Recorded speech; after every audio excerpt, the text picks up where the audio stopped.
akka walii galaatti koomishinii poolisii Dirreedawaa galatoonfachuu barbaadna dhugaa rabbiitiif yoo ta'e. Ammaan kana magaalaa Qarsaa irratti argamneef jira jechuudha.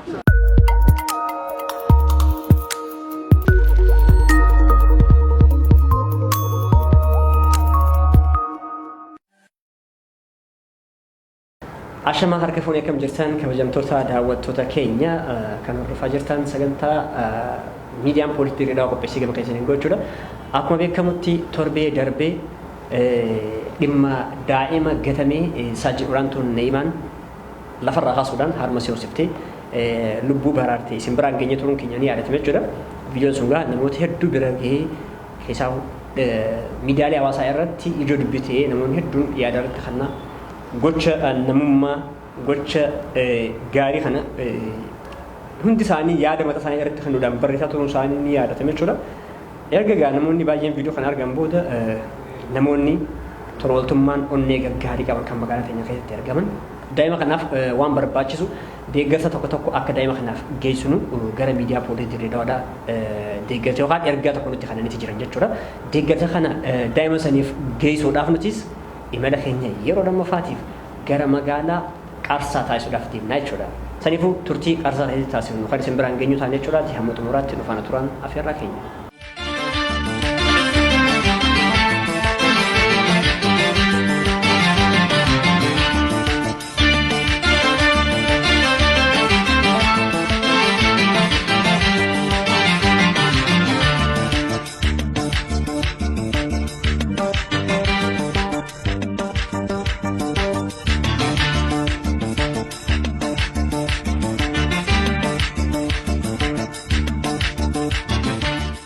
Egaa kabajamtoota hordoftoota keenya imala deeqaa muraasaatiin booda ammaan kana magaalaa Qarsaa irratti argamneef jira jechuudha. Akkuma beekamutti gaa namummaan daangaa hin qabu, namummaan itti dhagaamnaan nama gargaaruudhaaf iddoo kamuu ni seente jechuudha. Nuti sanaaf magaalaa Qarsaa irratti argamneef jira jechuudha. Akkuma reefu jalqaba irratti kaafnetti gaa kaayyoon guddaa irratti argamneef daa'ima deengadda gama keessaniin geenye san aaraan ta'e miti ammoo waan muraasa daa'ima kanaaf ta'u bifa deeggarsaatiin namoonni namummaa qaban tokko deeggarsa isaan nutti kanneen qabannee dhufneef jira jechuudha. Kana gaa keessannee kan laannu taane jechuudhaati. Ammas hamma xumuraatti nu faana turan afeerraa keenya.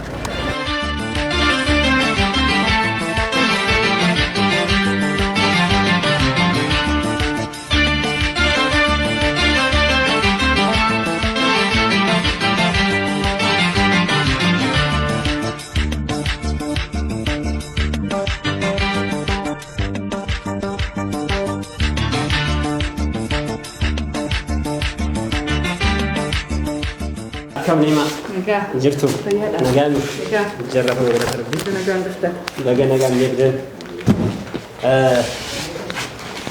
kabajamtoota daawwattoota keenya ammaan tana kan argamnu gaa magaalaa Qarsaa buufata poolisii aanichaa keessatti jechuudha kan argamnu.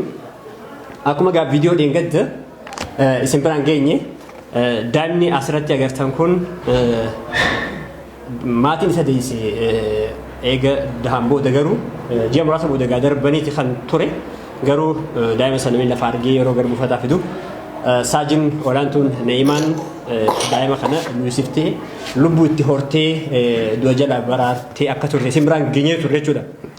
Viidiyoo san gaa namoonni harkan kallattii garaagaraatiin waan takka daa'ima kanaaf fuunee akka deemnu deeggarsa nu taasisaniin keessaafuu manni uffataa dhiiraa Saaroon isa jalqabaate jechuudha.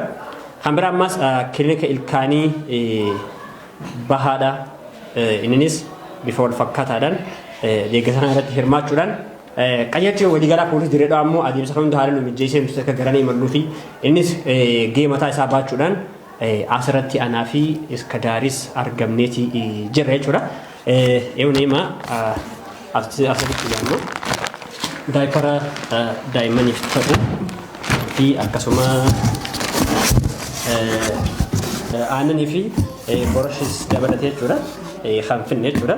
Akkuma beekamu kanaafuu borosha kana akka waliigalaatti guutuusaa kan deeggarsu godhe qajeelchi waliigalaa poolisii Dirreedawaa jechuudha.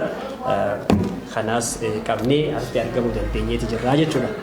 akkam ilaalta deeggarsa kana hojii qabatee atoo ergaan dhuunfatee dabarsuu barbaaddu jiraati. Hedduu galatoomaa isin galatoonfachuu barbaannaa keessattuu poolisii Dirreedawaa Maammee fi Iskadaarrii fi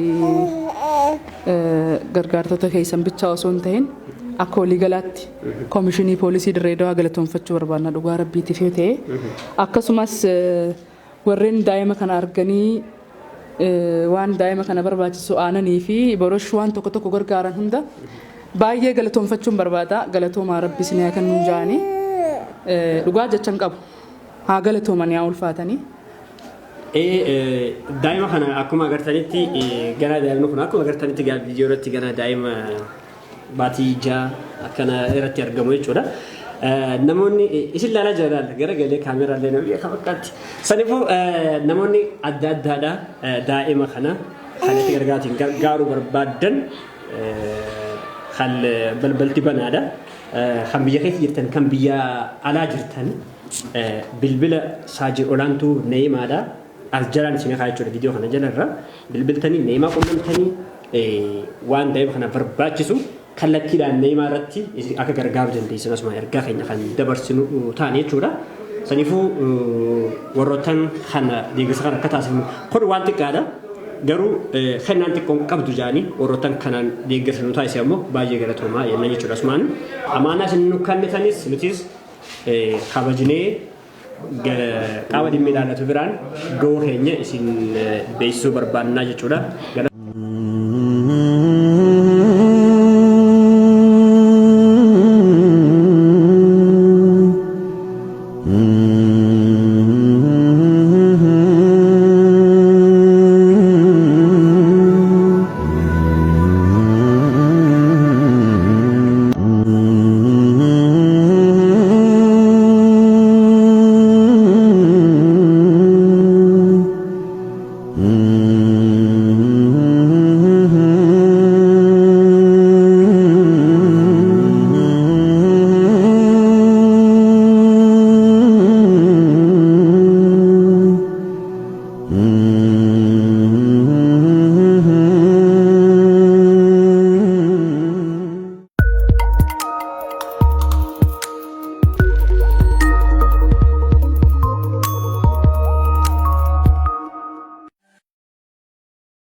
Egaa Muhammad turtii keenya akkam ture?